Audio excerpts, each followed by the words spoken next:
أكدت مصادر مسؤولة بهيئة السكة الحديد أن الحادث المروع الذي وقع صباح اليوم بمحافظة المنيا سببه تصادم بين جرارين بالعربات الخلفية للقطار رقم 1078 قطار النوم المتجه إلى القاهرة.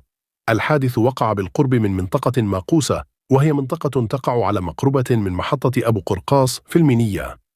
هذا التصادم أدى إلى سقوط عربتين من القطار على حافة الترعة المجاورة، فيما تعمل الآن فرق الإنقاذ على إخراج الركاب العالقين ورفع العربات المتضررة من موقع الحادث.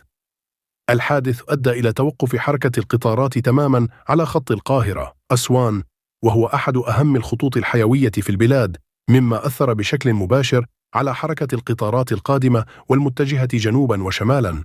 وزارة الصحة استجابت بسرعة، حيث تم الدفع ب23 سيارة إسعاف مجهزة إلى موقع الحادث فور وقوعه. وفقا للحصر المبدئي للحادث، فإن عدد المصابين بلغ 20 شخصا حتى الآن، حيث تم نقل 19 مصابا إلى مستشفى المنيا العام لتلقي العلاج، بينما تم نقل مصابا آخر إلى مستشفى المنيا الجامعي. الفحوصات الطبية الأولية تشير إلى أن الإصابات تتراوح بين كدمات بسيطة وسحجات وجروح ظاهرية، ولا تزال الفرق الطبية تعمل على تقييم الحالة الصحية الدقيقة للمصابين.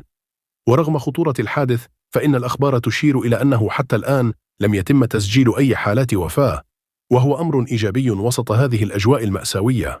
في سياق متصل، تابع الدكتور خالد عبد الغفار نائب رئيس مجلس الوزراء ووزير الصحة والسكان تطورات الحادث عن كثب، وحرص على التأكد من توفير كافة الخدمات الإسعافية والعلاجية للمصابين، كما أصدر تعليماته إلى نائبه الدكتور محمد الطيب بالتوجه فورا إلى محافظة المنيا لمتابعة الوضع الصحي ميدانيا والإشراف على تقديم الرعاية اللازمة للمصابين.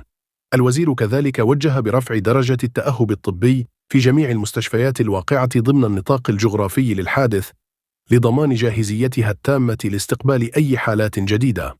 من المتوقع أن تستمر الجهود المبذولة من قبل الأجهزة المعنية في رفع العربات المتضررة واستعادة حركة القطارات في أسرع وقت ممكن، كما تقوم الفرق الفنية بفحص موقع الحادث للوقوف على أسبابه الدقيقة، وما إذا كانت هناك أي عوامل أخرى أدت إلى وقوع هذا الحادث المؤسف.